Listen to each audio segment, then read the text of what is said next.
ตอนนี้ก็จะเปิดแฟตเนาะงามเลย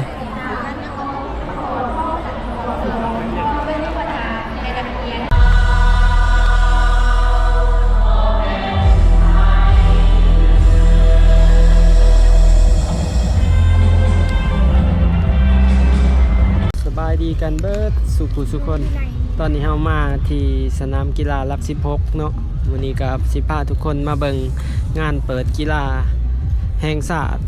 ครั้งที่12ที่เวียงจันทร์เป็นเจ้าภาพเนาะก็คือเวียงจันทร์เกมทุกคนวันนี้เราก็สิมาจอดรถจักรอยู่นี่เนาะโอ้คนเต็มเลยค่าปีรถเท่าใดเด้เห็นแจ้งการ20,000เนาะมาเบิ่งว่าเขาสิเก็บเท่าใด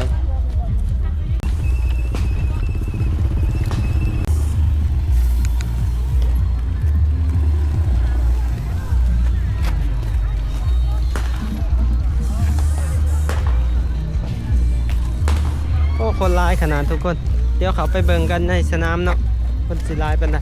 ไปเข้าห้องน้ำก่อนเอากินน้ำก่อน no no no no no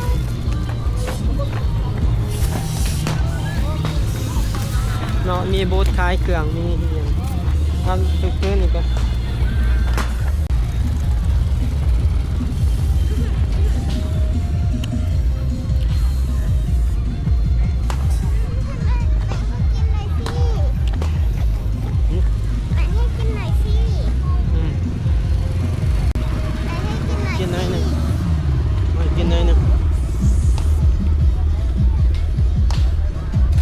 เต็มเลยโอ้มีวงดนตรีสายสัมพันธ์กองสัมพันธ์กองสัมพันธ์เนาะมันมีบูธเบียร์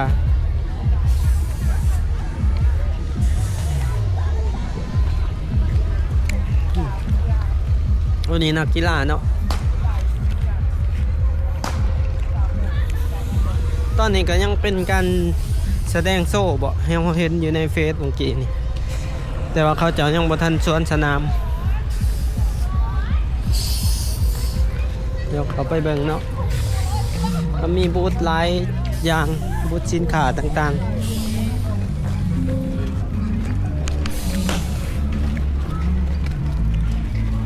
บอลได้หรอๆตำรวจทหารก็เต็มที่มัน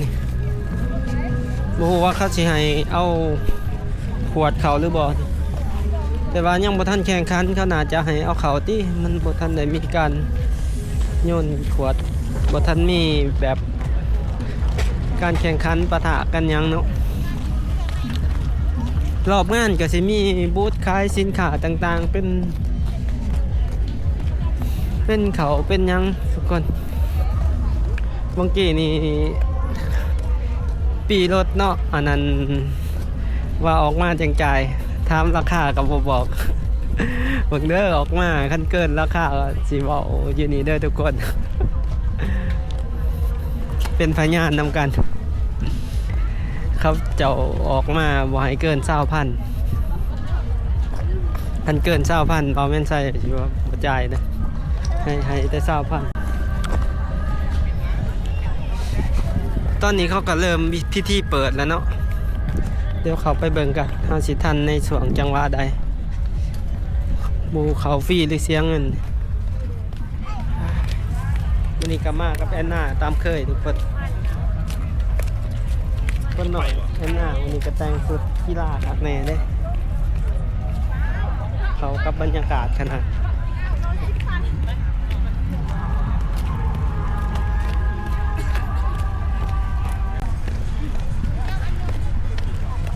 บนเนาะทางเลยจ้ะ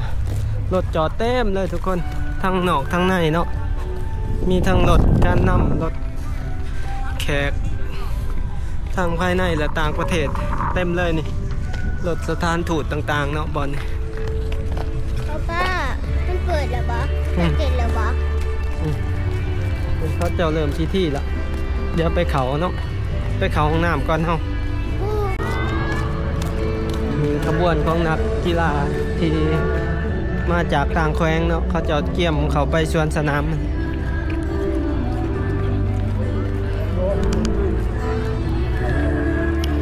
วงได้เด้นี่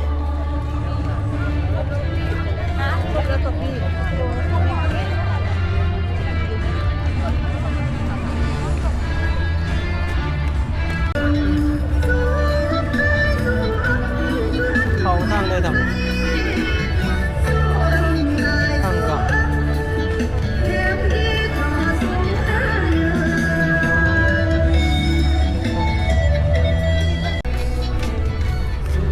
โอ้ตัวนี้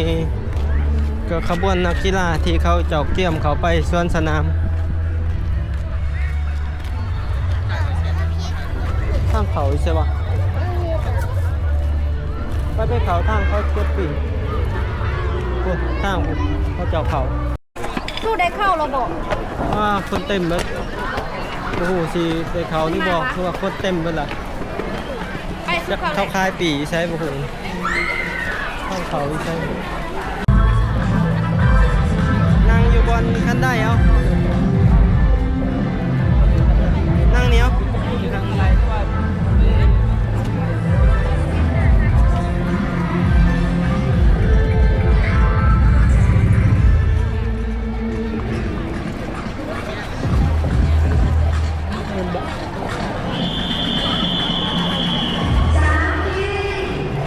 นั่นนกนั่งนี่เด้อ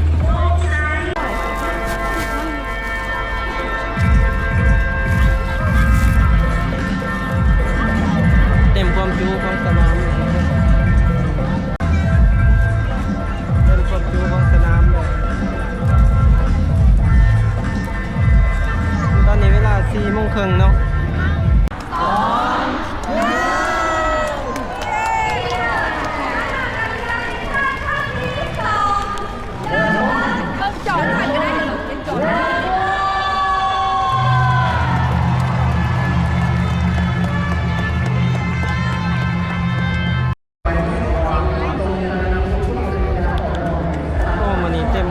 ของสนามเลยทุกคนประมาณ 25,000 คนเนาะสำหรับสนามกีฬาหลัก16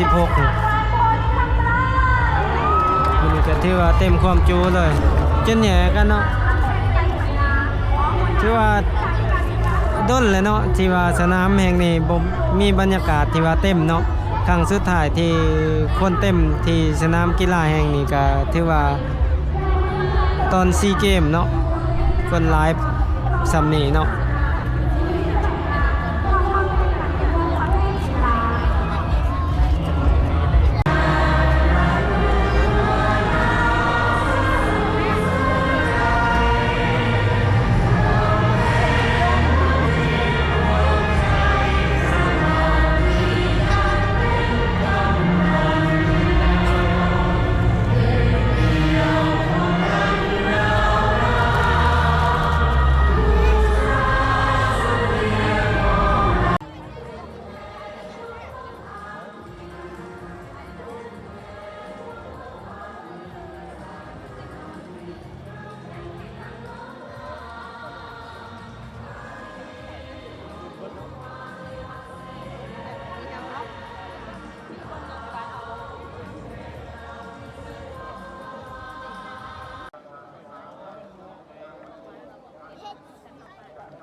เขาจะเปิดแฟตเนาะงามเลย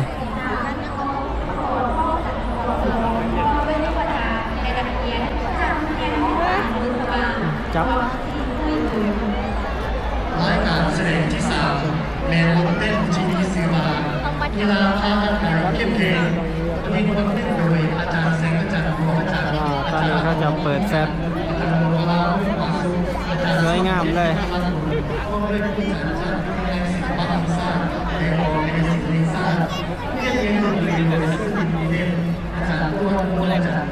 แสดงโดยนักเรียนจากวิทยาลัยศิลปะแห่งชาติอ้อมเลยผู้จัดและนักเรียนโดยอาจารย์อดีตตำรวจด้านเป็นนักดนตรีพร้อมด้วยผู้อาจารย์จากวิทยาลัยศิลปะแห่งชาติ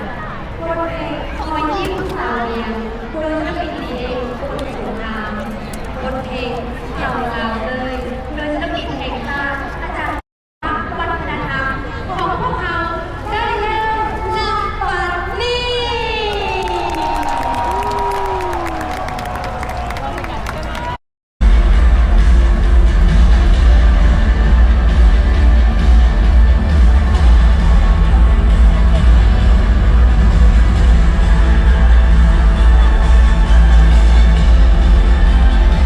เล้าใจขนาด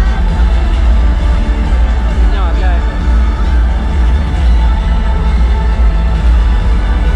อลังการเนาะ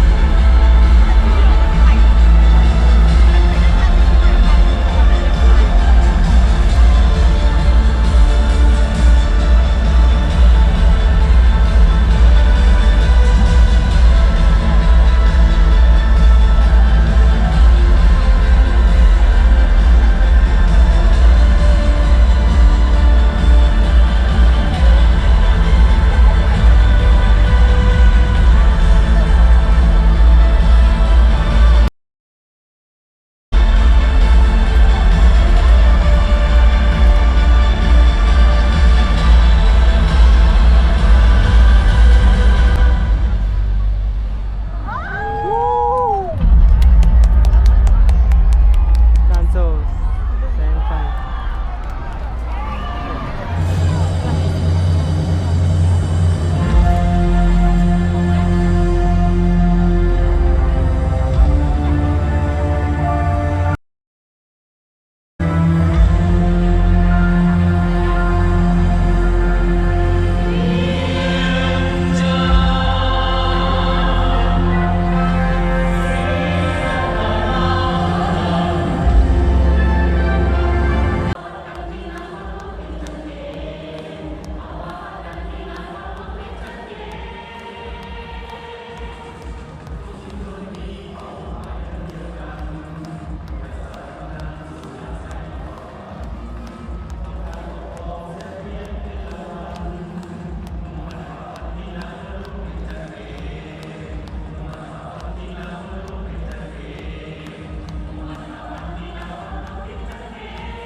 เขาจะแลนแตกเอา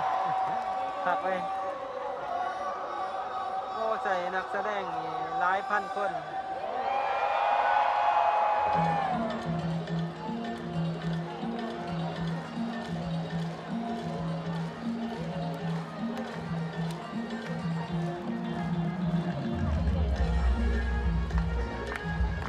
โอ้เพลงเล่าตำรวจที่ว่าเป็นการจัดงานที่ว่าใหญ่ที่สุดในห้องจากอันนั้นเนาะห้องจากซีเกมมานี่ก็ถือว่าอยู่เวียงจันทน์ครั้งนี้ใหญ่ที่สุด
บ่อยากเว้าเลยสิร้ายซำใด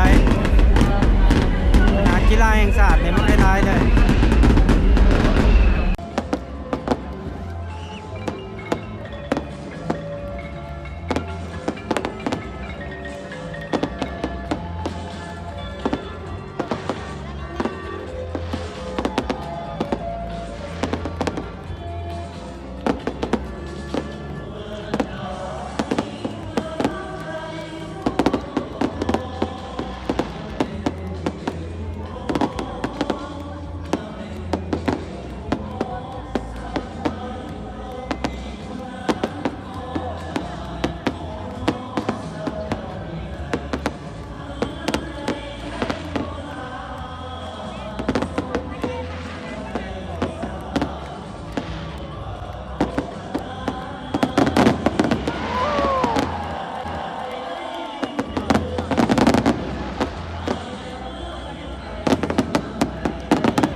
ร้ายขนาด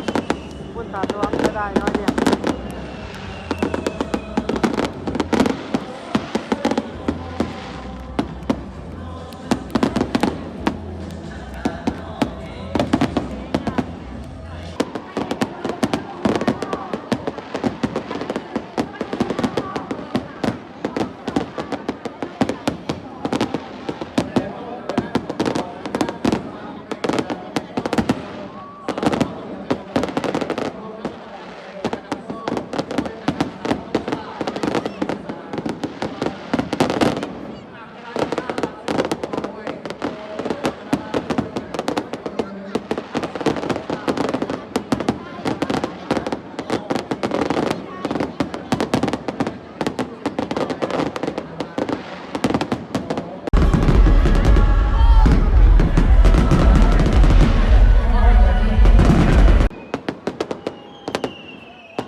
เขาเบา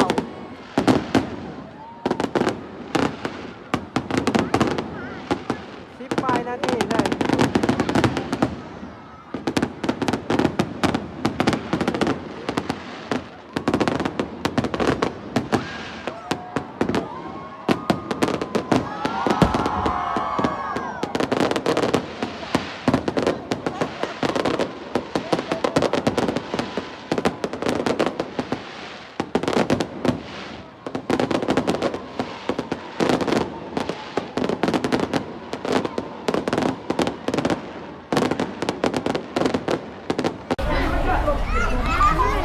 อ้าวทุกคนวันนี้ก็ฮอดเวลาเมื่อละตอนนี้โอ้คนออกมาหลายถือว่างานก็ถือว่ามื้อนี้จัดได้ดีหลายเนาะถือว่าได้ดีอลังการดีเรียบง่ายแต่อลังการเนาะถือว่าผู้นี่ถือว่า เกินความขาดหมายหลายการจูดผู้มื้อนี้ถือว่าประมาณ10 ปลายนาทีเลยถือว่าหลายขนาดจูดผู้เนาะแบบจูดคือสร้างผู้อันนั้นใหม่แหละแบบมันลายเลยเนาะคือแบบว่าแบบบ่หยุดบ่เศร้าเลยแบบทายจนเมื่อยเลยนะบ่คิดว่าเพิ่นจะจุดผุลายปานนี้เนาะทุกคน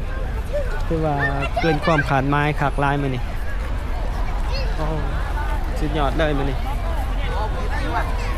เดี๋ยวออกไปเบิ่งโซนนอกเนาะบรรยากาศมันจะมีบ้านครบงานวงดนตรีต่างๆตอนนี้ก็คนหลายแต่มันก็เรียบง่ายกว่าบุญถาดหลวงอยู่เพราะว่ามันบ่มีเสียงนั่นปานใดเนาะ มันก็เสียงก็โอเคอยู่เกี่ยมเมื่อบัดนี้คนหลาย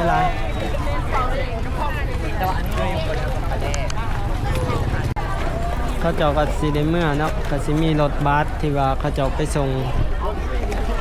นักแสดงกับกลุ่มนักกีฬา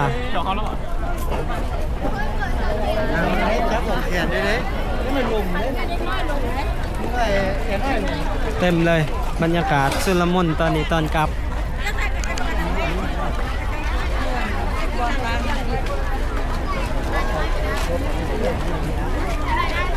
สนามกีฬาแห่งชาติหลัก 16เต็มเลยเนาะหานขายของกินก็ถือว่าเต็มเลยแต่ละหานค่าเช่าหนาจะบ่แพงปานใดเพราะว่ามันเป็นงานมือหนึ่ง2 มือถ้าเบิ่งมือปิดอีกเนาะมือปิดก็น่าจะอลังการบัดนี้ก็สิเลาะทายให้ทุกคนเบิ่งบางกีฬาเนาะบางประเภทโดยเฉพาะในบ้านเนาะไปเบิ่งกันพี่นี่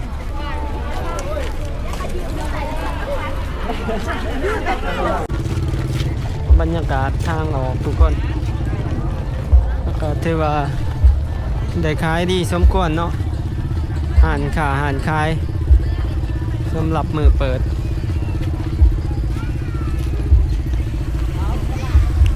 วันนี้ก็ติดตามมึงเนาะว่าแต่ละมื้อสิมีทีมใดแข่งขันก็สิมีอยู่ประมาณนี้เด้อทุกคนสำหรับในคลิปนี้เนาะสำหรับผู้ใดที่มักก็อย่าลืมกดไลค์กดแชร์กด Subscribe ให้กันนะเด้อทุกคนตอนนี้บ่าวเม่นไซก็ต้องขอกล่าวคำว่าขอบใจแล้วก็สบายดี